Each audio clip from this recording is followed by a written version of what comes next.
jewels from Liyue. Come take a look. When I was adventuring.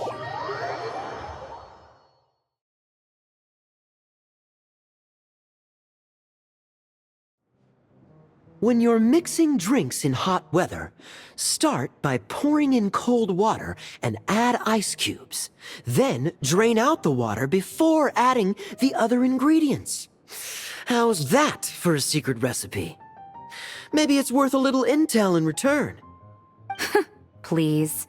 I've known that little trick for a good 10 years at least.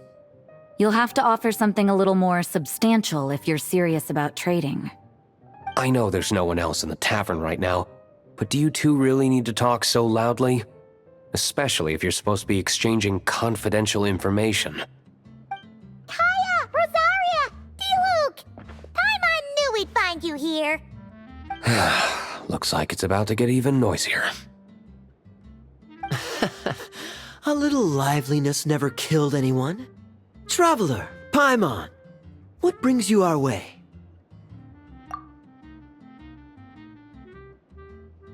Please allow me to once again express my sincere condolences regarding your late father and the incident with Eric. We make absolutely no excuse for his crimes. I hope you will give some serious consideration to the question I asked you before I left, though I'm sure you're tired of hearing me ask by now. The Knights of Favonius will always welcome you. From the look on your face, I'm guessing the Grand Master is still refusing to drop it? He nags like an old man. It's hardly surprising. Huh? Drop what? What's this about? Nothing, really. Before leaving on the expedition, Varka came here to chat with me over a drink. I failed to avoid him. He, asked me if I'd consider rejoining the Knights of Favonius, and I declined. He expressed his regret about everything that happened, and asked me to reconsider. That's all there is to it. Yeah, right! Sounds like you skipped a lot of details. There's clearly more to it. Whatever details I chose to omit are in the past. Dragging them back up now serves no purpose. You say that now, but back then, you couldn't let it go. You and the Knights of Favonius were constantly at odds. I wasn't seeing the full picture. I've had a lot of time to reflect since then. But my answer remains unchanged. I'm not rejoining the Knights of Favonius. Both the Grandmaster and the acting Grandmaster are too upright and honorable. I can't see the shadows that lurk beneath them due to the size of the organization they lead. They need someone on the outside to keep watch vigilantly. If I had a Mora for every time I've heard you repeat that argument. I actually don't disagree with the first part of what you said, but don't you think someone can keep tabs on things from the inside? When you join an organization, you're bound by its rules, no matter how free it may seem on the surface. You think so? Never mind the Knights. Have you honestly ever been bound by the rules of the Church? Good question. Have you considered that maybe that's why I chose to join the Church and not the Knights to begin with? Are they arguing or not? It's kind of hard to tell. Oh, kind of like the contingencies Jean was talking about.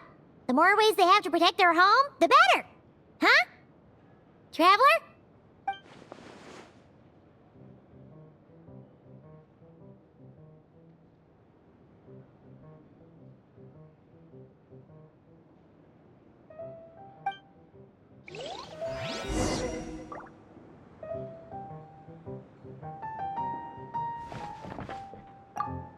What should I report back to the Grand Master on? Let me think. Public order inside the city? Monster activity in the wild? Oh, and a review of the latest vintages. I think I'll leave it at that. My reply won't be a long one, as usual. I'm sure Varka won't be surprised.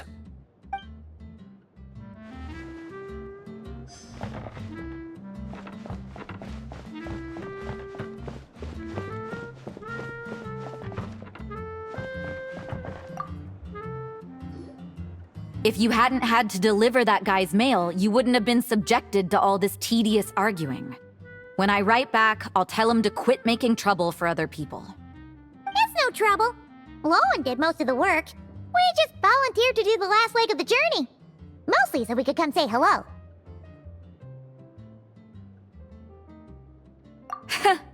So you see what's really going on here? All three of us fell for that old rascal's scheme far too readily. Huh? Scheme? What do you mean? Was Varka lying in his letters then? No. While I'm sure Varka knows full well that Diluc would never agree to rejoin the Knights, I believe the sentiments he expressed were genuine, as was his offer to welcome Diluc back. There are people like Kaya and I, and then there are those who are true champions of justice to the core. Those people are the most susceptible to being driven to extremes by great upheaval. It's happened in Mondstadt before. Not only that, but it happened to a Knight of Boreas. That'll really hit home for Varka. And that's why his nagging is even more persistent than usual. Yeah. So no one's told you this before? The lineage of the Knights of Boreas had nearly been extinguished twice in history. The first was at its inception. The second was the case I was alluding to. Oh! Wasn't Jean telling us about this? Wait. And then we got caught up talking about the expedition, and we never got around to the second time. I happened to hear about it from Varka once when he was drinking and started yammering on. The second crisis in the Knights of Boreas lineage. It was 500 years ago. Although the Knights of Boreas are meant to be intermediaries between humans and wolves, in practice, very few of them have been truly recognized by Lupus Boreas over the past millennium. Of those who have, the best known are the first Knight of Boreas, Ravenwood, the wolf pup Rostam, and Varka himself. But 500 years ago, there was one who earned the respect of Boreas even before gaining the title. He was a disciple of Rostam. They thought he would become the mightiest Knight of Boreas who ever lived. He was the perfect knight. Righteous, principled. His name was Roland, the blood-stained knight. Yikes! Bloodstained Knight? That sounds a little ominous. Well, apparently his original title was the White Knight. But he lost countless comrades during the Abyssal Calamity 500 years ago, including his tutor and mentor, Rostam. The endless bloodshed stained his sword and armor a crimson as deep as black, transforming the White Knight into the Blood-Stained Knight. After that, he threw himself completely into battling monsters, leaving Mondstadt and the Knights of Favonius behind. To this day, no one knows his final whereabouts. It's hard to say whether the loss of an important figure in his life is what drove him to the point of obsession, or whether he was already too far gone to save. But had he known that the Knights of Favonius would always welcome him back, perhaps things would have turned out differently. So if you want my opinion, the reason why Varka keeps asking Diluc to rejoin, despite knowing that he'll never say yes, is to let him know you're not alone. After all these years, he's still as persistent as ever. Just like how he used to be with me. Huh. Turns out Varka's a lot more thoughtful than he lets on. Paimon had the wrong idea about him. Anyway, there's still something about this whole Boreas business that Paimon isn't really getting. Wasn't Andreas a god in Mondstadt thousands of years in the past? If so, why did Jean say that Boreas and the Wandering Knight only arrived here just 1,000 years ago? Plus, Paimon's super curious about what happened to Roland.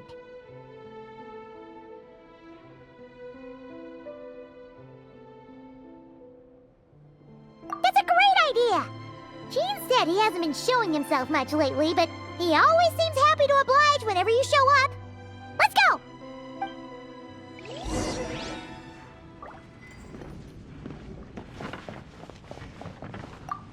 What should I report? Public order inside the city? Monster activity in the wild? Oh.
Upon the gale.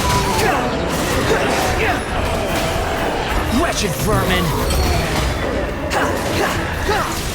The wind rises.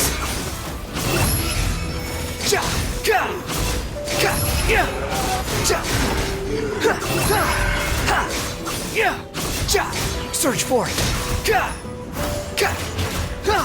Useless. Evil conquering.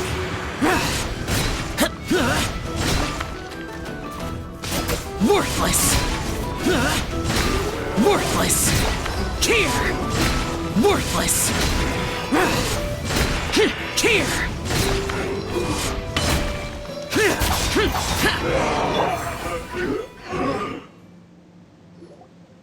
Oh, are you alright?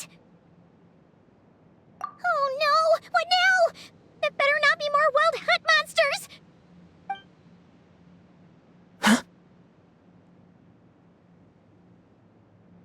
Phew. You scared Paimon stiff! She thought you were... Stop right there. Answer me this. The 2 letters I gave you, who are they for? 2 letters? Wasn't it 3? Okay. Well, Paimon's coolest naive expression doesn't appear to be an act. Hey! What are you trying to say? Wait, what are you trying to say, huh? Huh? Paimon passed a test? Really? Huh! She didn't even realize she was taking one! You may dispense with your suspicions. The Wolfpack has borne witness.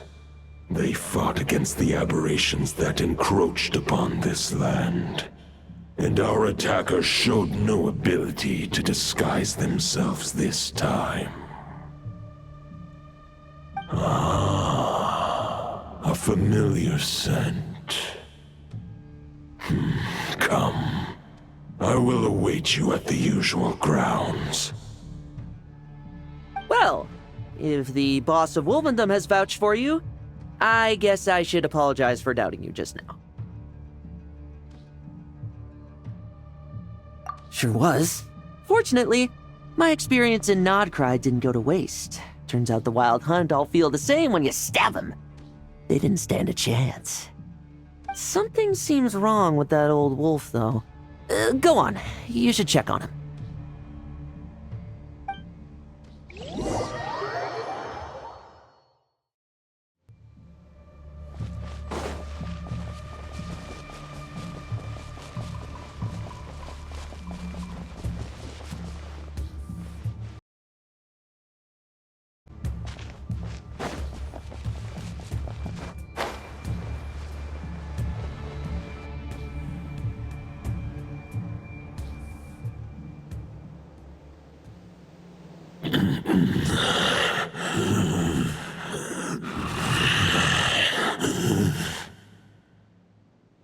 Lupus Boreas, not injured.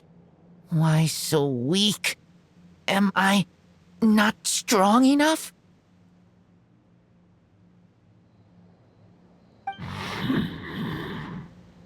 You are not to blame. With your Iron Claw, you successfully blocked their attacks. However, their assault went beyond the mere physical world. They followed my trail from the distant north across the ley lines. They sought to corrupt the territory I protect. But I shall not let them succeed without a fight. We meet again, human Lupical. So, are you saying that the Wild Hunt we just got attacked by came all the way from Nodcry to Mondstadt? How is that even possible? As you know, I stand before you as an incomplete being. I am but one remnant of the god Andreas' soul. The source of this turmoil. I can sense it. It lies in the north, It is the part of me that remains in Nodcry, from whence I came. Huh? Now Paimon's even more confused. How can he be in two places at once? For many gods, housing a part of their soul within an object is no difficult feat. But those who can perform such delicate partitions as this are rare, even among the gods.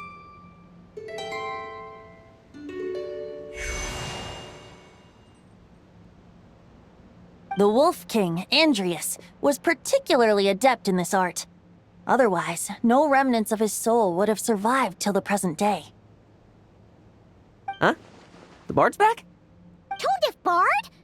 What are you doing here? Maybe the god of Animo guided me here. For it appears that someone is in need of a tale from the distant past. And our wolf friend doesn't seem too keen on recounting it himself.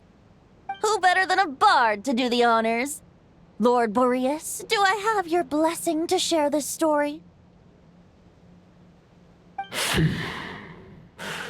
As you wish.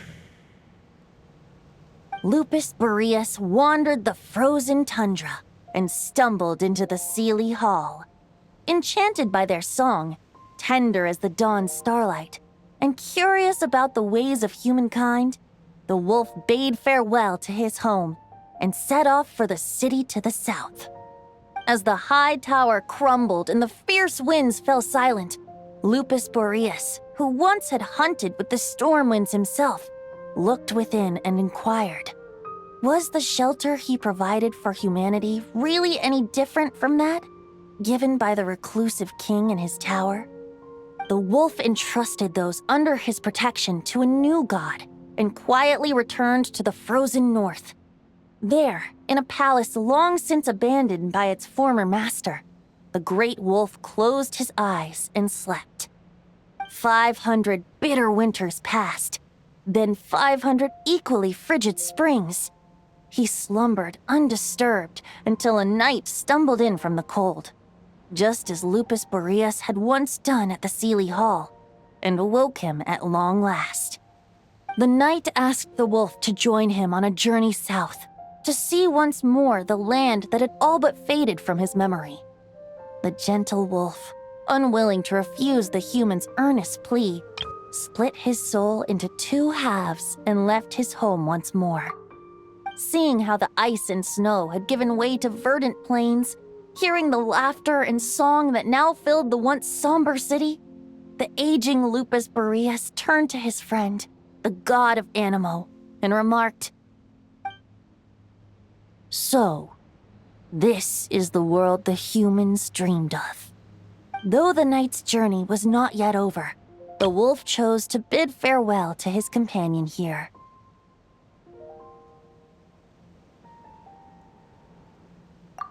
He had written the end to his story. What knowledge he had been gifted flowed into the land. Everything he was, he gave unto the world. Well, that's how a bard would tell the tale. Lord Boreas, is there anything you'd like to add?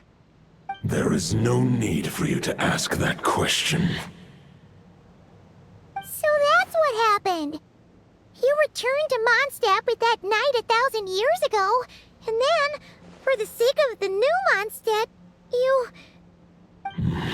You need not feel remorse on my account.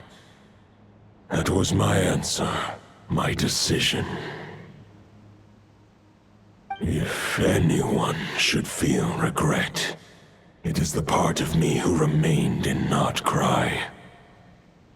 I fear Andrius has not found peace in his heart even to this day.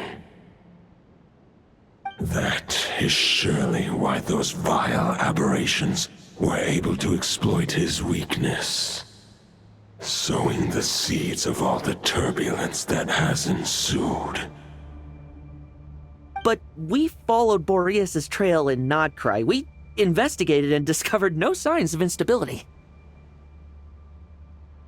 Andrius should still be slumbering by the lakeside.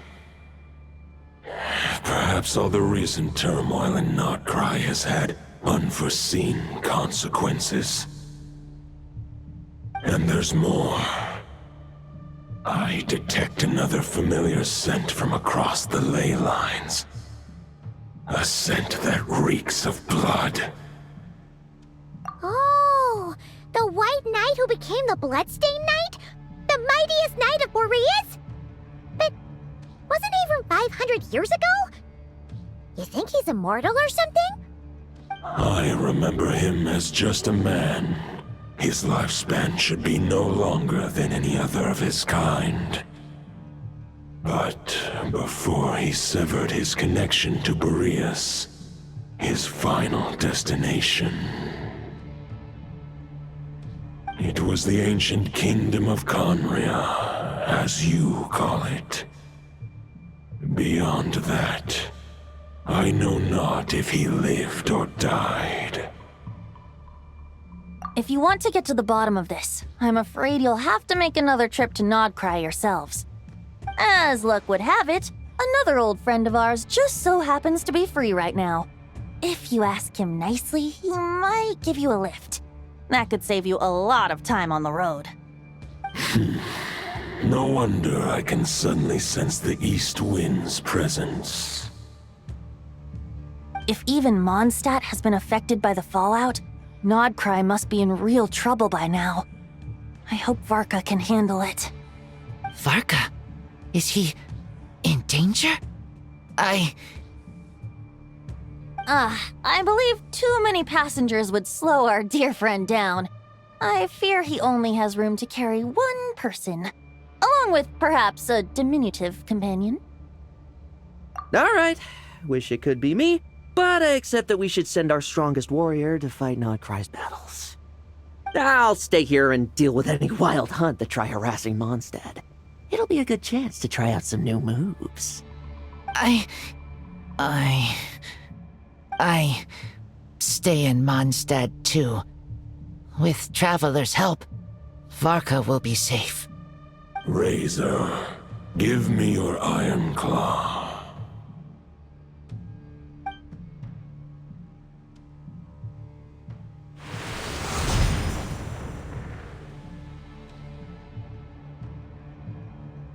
Golden-haired traveler, give this token to the current knight of Boreas.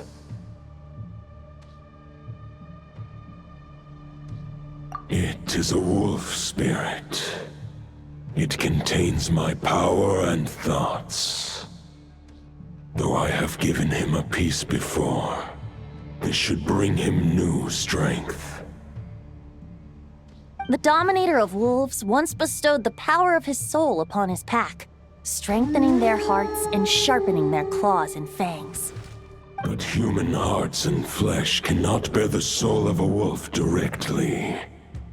It would be akin to forcefully merging a human and a wolf into one being. They would descend into chaos. To prevent the entanglement of souls, the most I can do is temporarily house my power and thoughts within claws and fangs wrought of steel. Although, truth be told, that knight does not lack for power. What he needs more is the thoughts within. But I shall leave this for him to explain. The Great Wolf King of the North remains strong for now. Besides, do I not have the protection of my Lupacol? I will protect Lupacol. The North and Varka, I leave to you. Just give me the word whenever you're ready.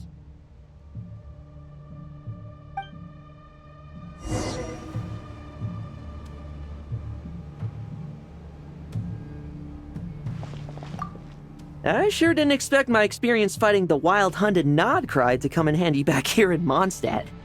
Almost makes me wonder if this was the reason I was sent back. Also, how come that bard knows so much, and what was he doing at the Thousand Winds Temple? Well, whatever. I don't really care. As long as I get to do some fighting. I'm looking forward to trading blows with Lupus Boreas when he's fully recovered. I bet he'll wipe the floor with me.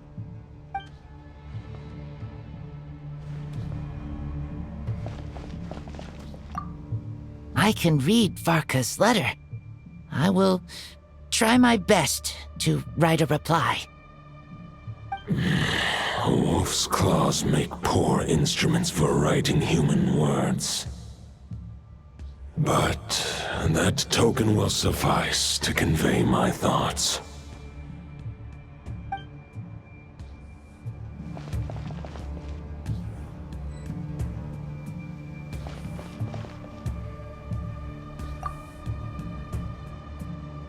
Any questions before you set off? Better ask now. You'll probably have to hit the ground running when you get to Nodcry. The root of this turmoil lies with the remnant soul that Andrias, dominator of wolves and god of the North Wind, left in Nodcry. He once left Nodcry and braved the blizzards to confront the god of storms and claim the right to rule. Yet even as the tower fell, he chose to abandon his claim. Instead, he returned to the north and slumbered for 1,000 years before finally journeying back, under the name of Boreas, with the first knight of Boreas to witness the new face of Mondstadt. When the wolf spirit could no longer maintain his physical form, Boreas chose to pour his power into the ley lines.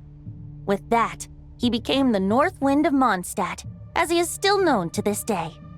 Any questions before you set off? 500 years ago, Roland seemed destined to become the mightiest knight of Boreas ever to have lived, but he was too pure of heart. He believed firmly in his own ideals of chivalry, vowing to eliminate all injustice from the world. But the world had never been perfect and pure, nor would it ever be. Neither his mentor, the wolf pup Rostam, nor the Grand Master, known as the Lion of Light, could persuade him to temper his obsession. But what was the scent that reeks of blood that Lupus Boreas sensed? And what is its connection to Conria and the Abyss? Perhaps you will uncover the truth in Nodcry. Any questions before you set off? Better ask now. The soul of a wolf is as unyielding as ice, and Andrias is a master of molding and shaping it. His people once drew great strength and wisdom from the wolf spirit.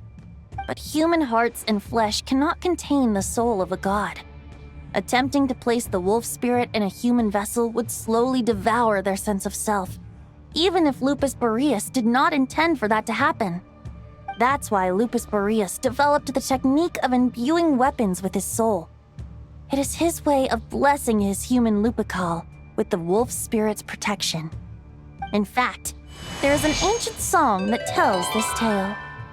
A weapon once of common iron, now through friendship turned divine. Twixt man and wolf a bond was made, a power born within the blade. As much as he might claim not to accept humans, his actions sing a different tune. Oh, but keep that little observation between us, will you? Any questions before you set off? Better ask now. You'll probably